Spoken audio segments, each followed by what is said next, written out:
with behavior analysis, we've got two main categories of behavior that we analyze. We're not talking neurological systems, the digestive system, or respiratory system. We're talking respondent and operant behavior. So we have two categories that we're very good at, and we've studied these. We know how they work as the science of behavior.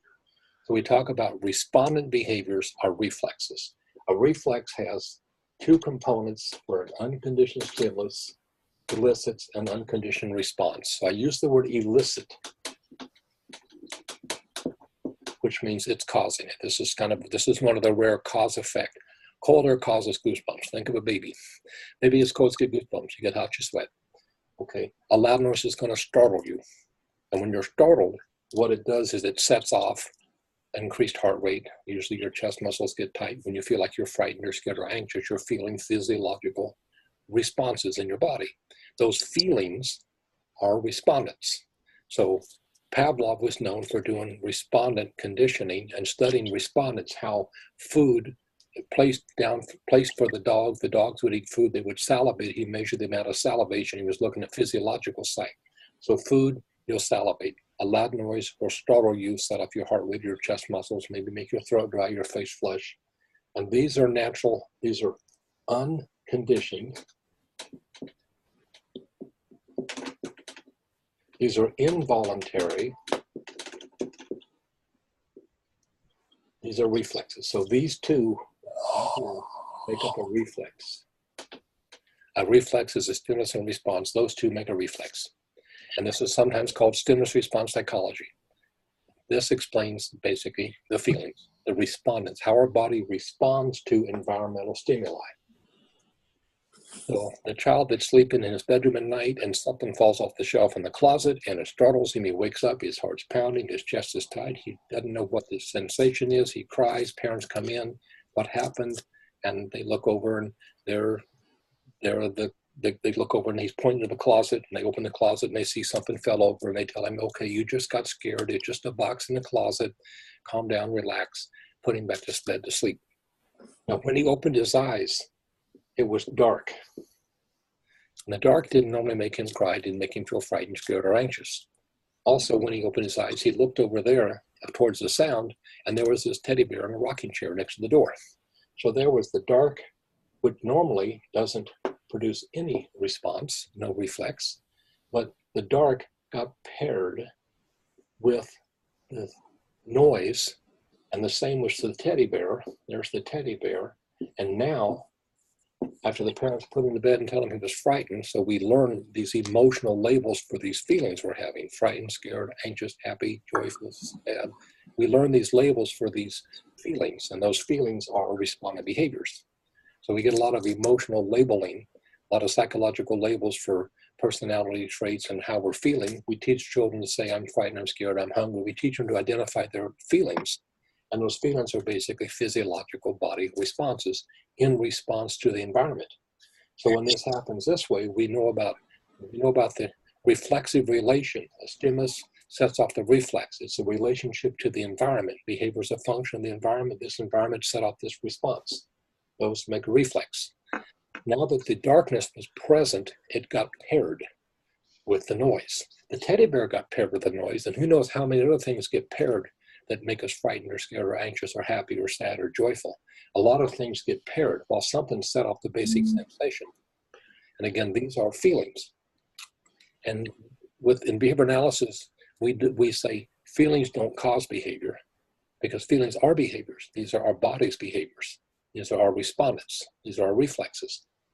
When we feel these things, we do things about it, but what we do is not reflexive. What was reflexive was the body's responses.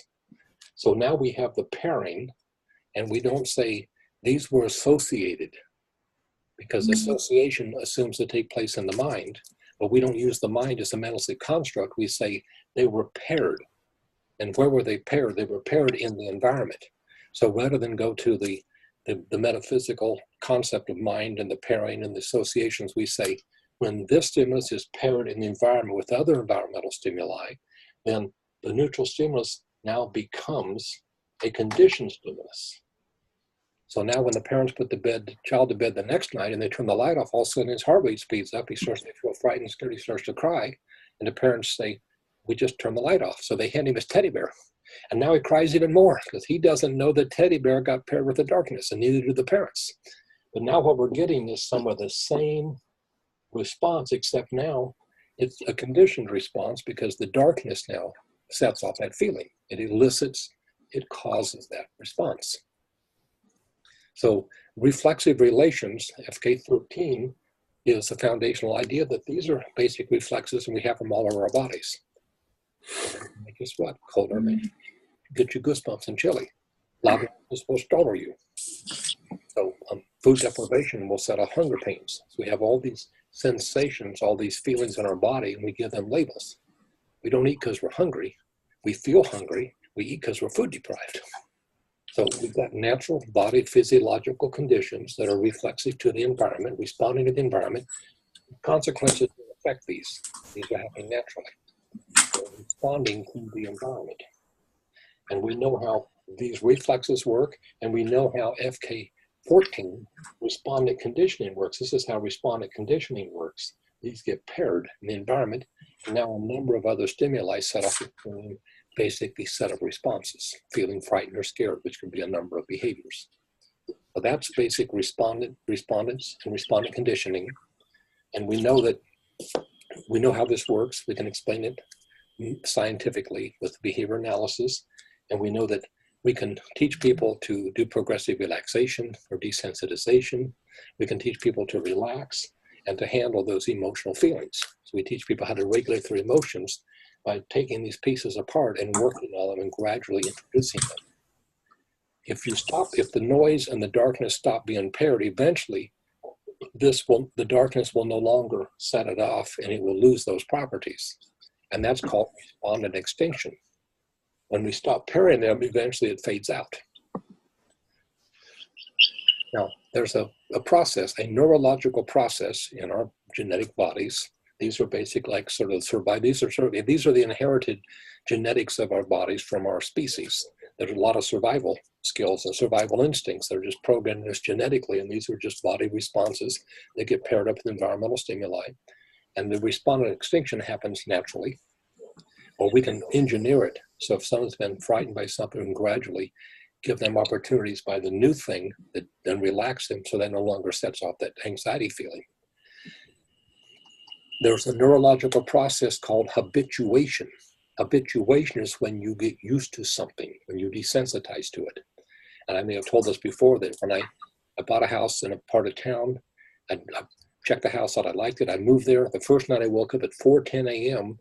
to the train that runs down by the tracks by the river and echoes off the riverbanks. And I woke up realizing, what have I done? I'll never get a good night's sleep again. I've moved next to the train.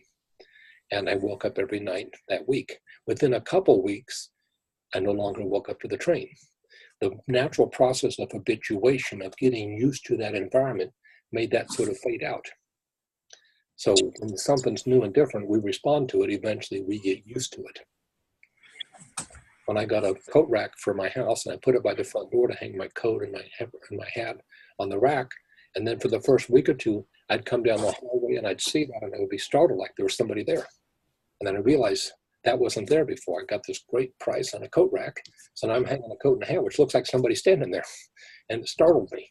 And eventually I desensitized, I habituated to that new environmental stimuli, like the train thing.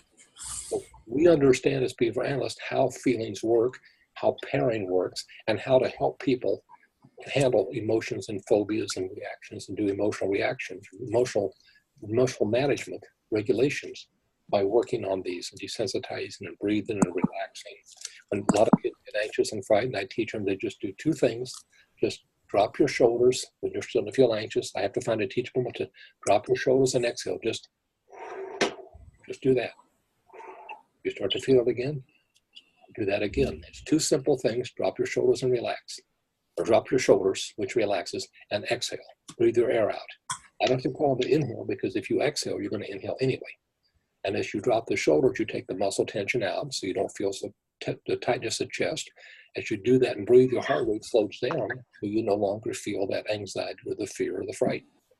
And I've just done that by two simple motions, just dropping my shoulders and exhaling. And if I teach kids to do that, they start to feel it. You have to be aware of it. Then you have to realize Oh, I'm getting excited, overwhelmed, I need to relax. So we know a lot about, there's a whole industry of desensitization and program systematic relaxation, all kinds of ways to help people regulate their emotions. We call those reflexes, and we specifically call those respondents, because that's how the body responds to the environment.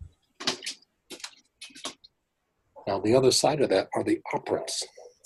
And the word operant is not a familiar word because B.F. Skinner made it up. He said, the early critique of Beaver was that humans aren't just a bunch of reflexes. And early behavior modification was to teach people how to modify those feelings. But that was what's called stimulus response psychology. And this is stimulus-stimulus pairing. That's where these terms and concepts come in. With operant behaviors, Skinner noticed that yes, we do have these feelings, but what we do about it is not reflexive. What we do about it is not automatic. It's not a reflex. What we do about it is we behave in certain ways that we've learned to behave in the environment, and our behavior operates on and changes the environment. So now we have the stimulus environment, we have the response, and we have the stimulus change to change the environment because of the response change the environment, and that response consequence relationship then puts us into a function either more behavior, or if there's no effect, it doesn't change it, less behavior. So we do our ABCs, and if I'm feeling cold, if this is my stimulus condition, I do the behavior put on a coat. Put on a coat is my behavior. And the consequence is now I'm not cold. I was cold, I did a behavior, I'm not cold. If putting the coat on was not a reflex, that's something I learned. A baby wouldn't put on a coat, they wouldn't know how to do that. So I've learned to do these behaviors. So when I feel this way, I've learned to do certain behaviors, and those behaviors work for me, like stopping at a red light and avoiding a ticket. Then I've learned to do in this situation, this stimulus evokes the behavior. So these behaviors are emitted as voluntary operates. They operate to change the environment. So we have involuntary reflexive behaviors. We have voluntary learned emitted behaviors. Operant behaviors are emitted, they're not reflexes. And the stimulus here, because in the presence of this stimulus, this behavior got reinforced in the presence of the other this behavior got nothing. So I get my discrimination training to learn this signal, this behavior gets reinforced. This signals this behavior doesn't have any payoff. So now with that history of reinforcement of this relationship, this stimulus, this discriminative stimulus now is an evocative stimulus. It evokes the behavior that I emit to change the environment. So 3 key terms to our field that you're going to learn and see. Elicited behaviors are reflexive. Operant behaviors are emitted, and the stimuli evoke behavior. They don't cause it. So I'm more likely to put on a coat when I'm cold. I'm more likely to step on the brakes when I'm driving towards a red light. I've learned that behavior. I could run the red light. If there's nobody there, I might run the red light. So they're not reflexes, they're learned because of the consequences. And those consequences either maintain, increase, or decrease behavior. And the contingency changes behavior. When this is red, I do pedal pressing on the brake. When this is green, I do pedal pressing on the gas. So with how we are feeling with what we're doing, because we had FK13 was reflexive relations, FK14 is respondent conditioning, FK15 is operant conditioning, and FK16 is called respondent operant interactions. So when I am feeling some things, I've learned to do some things. And we only really separate these academically by the exercise of taking the terms, and with these stimuli evoke, they don't cause behavior. These stimuli do cause behavior. So when I'm feeling this way, I've learned to do these things. And that's where Skinner said, this is the other half of behavior. We have We know about respondent behaviors, how the model works, how conditioning works. We know about operant behaviors, how they change the environment, and how reinforcement works, and how punishment works. And we know how to then teach discrimination, to teach, do this behavior here, have success, be reinforced. You do this behavior here, it doesn't change behavior. Or if it's an SP, it signals a likelihood of punishment. And a certain behavior here is going to get punished. Positive and negatively punished, and that's going to decrease behavior. Or if I just stop reinforcing, it's going to decrease behavior. So we know so much about these reflexive relations between behavior and the environment, and that's FKO1 is lawfulness of behavior.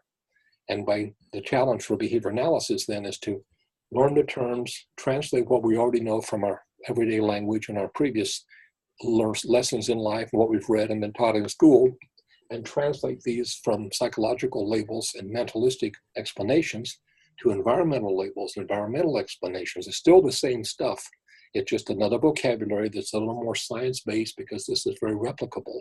And we can explain this as a science based on natural occurrences of behavior environments, and then we use what we learn into procedures. So the natural reinforcement process, when we copy it, now we're using a procedure, a planned way to change behavior. It all occurs naturally anyway. Behavior is a natural phenomenon to natural science. We've observed how the environment affects it. That's why we have this the idea that behavior is a function of the environment. And that's our driving premise of behavior analysis. Instead of attributing the locus of control to the mind, we're saying the locus of control was these environmental stimuli and these antecedent stimuli and these behaviors that have been learned and either strengthened, maintained, or weakened. And these are reflexes, and they've been set off by different environmental conditions. It's the environment affecting these behaviors as reflexes. How we are feeling affects what we've learned to do to try to make things better for ourselves, survival. And then we get reinforced or punished. And then we start drilling down to all the little pieces of how these work and how to fine tune them. And that's a respondent operant overview and the two main categories of behavior. Now that hopefully sounds familiar.